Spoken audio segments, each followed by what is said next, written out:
Socializing is a quintessential part of human life. Everywhere you go, you will see people jumping, laughing, smiling, crying, waving, kissing, pantomime, fighting, stop. Did you notice that? They all use body language or facial expressions. Now, what if we didn't have that? What if you were talking behind the screen?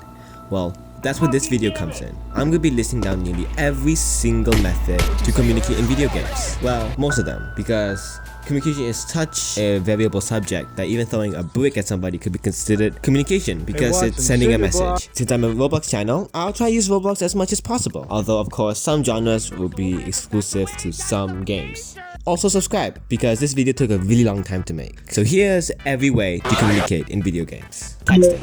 The gold standard of communication. Just type a message into chat. People can see a message and talk back with a message. Seems simple, right? Well, you'll be wrong! This video could be entirely about texting, but that's not what's about. Texting is one of the most intricate parts of conversing with others by the use of slang, and also because it includes the methods in regular written text, and all the methods of communication in like war veterans also count. However, texting does have some unique forms, such as the acronyms like LOL, the MAO, ROFL can represent joy, while WTF or WTH and some others can represent anger. Text can be said with emoticons too, in order to react in a similar way to human faces. Of course, in this case, you can also use emojis. And of course, there's the regional slang, such as the number 6 in Chinese, where it is meant to represent Liu, which looks similar to New, which is also slang for awesome. Although this may have different connotations in the US, because 666 is, well, the devil's number. All said, this is the main method that nearly all players use, even though it can be geographically challenging due to the differences in language and the cultural significance it has between texting out human expressions like yay or oh. Voice chat. If the game allows for it, VC is an advanced version of texting, as it keeps key feature of humans, their voice. A person's voice tells everything about themselves, their background from their accent, their age by the roughness of their voice, or their gender. Their character based on their cadence, and also a greater complexion of emotions that text can just not compare to.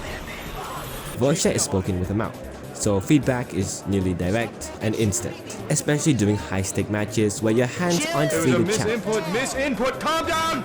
You calm down! The amount of detailed voice chat has can be disturbing, which may lead to harassment and so usually requires a verification of the user's age.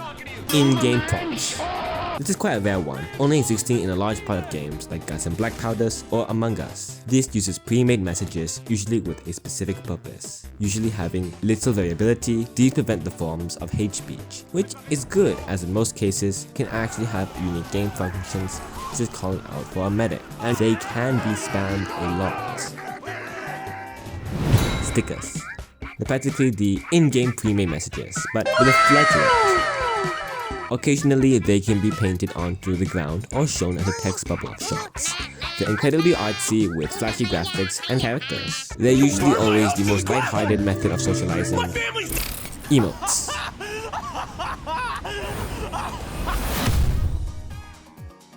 Kinda same like the last one. You have a predetermined action that are incredibly flashy, this time with full-on body animations. Like damn! They can show emotion really well, but most of the time it's to be funny. Sometimes banned in competitive modes, like in competitions, for example in Smash, excluding Kirby because Kirby is just weird. This is in order to prevent toxic behavior. But most of the time, emotes are usually meant to be fun, and they're usually the highest quality of pre-made messages. Sometimes they're based on meme culture, for example, this Dance Revolution meme. And sometimes in games like TF2, they are the source of meme culture, such as the Kazooie kick. Honestly, emotes are probably the best form of communication, since it makes any game an enjoyable experience. Drawing. This is exclusive to art games. You just draw on a canvas to communicate with others. And it's probably the most variable since art is such a subjective form of media, a myriad of methods to send a message to someone else. Like subscribing. Around 99% of you aren't subscribed. And so it'll help a ton if you realize that I have like no subscribers.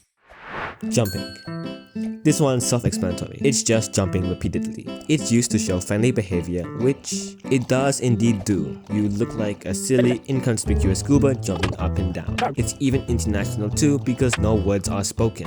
But then again, it's only one type of message, so there is literally no form of variability, which can be good. Like I said before, the message can only be taken in one way.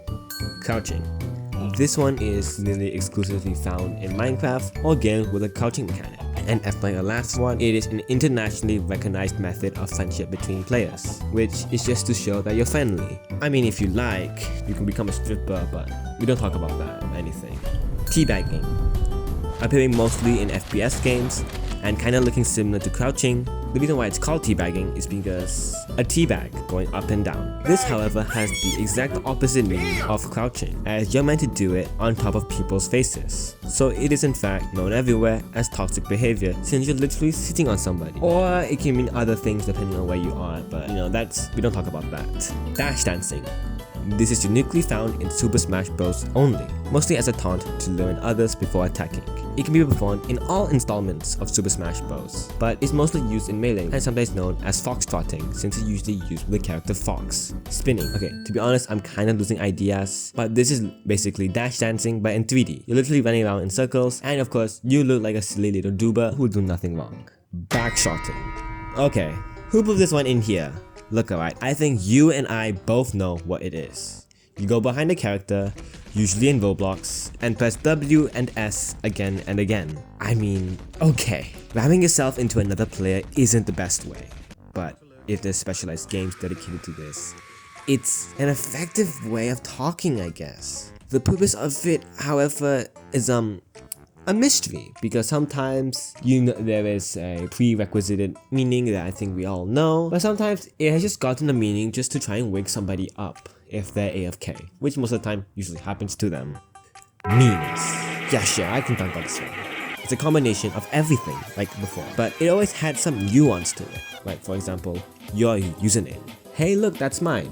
Now your username can be used to show what you're interested in, or what you do, or you can put some funny memes in it like Skibidi Rizla 9400. Your avatar, wanting to look like a political figure? By all means, go ahead. You want to look like a furry? You can also do that. With your avatar, you can tell what your interests are in, what you do, or into what type of community you're in. Sometimes you can be the e-boys, the furries, and well, that's all of them I think. If you do know any more, I'll make a part 2 about it. And subscribe and check out my other videos. They take an incredibly long time to make, so please, it helps out a ton.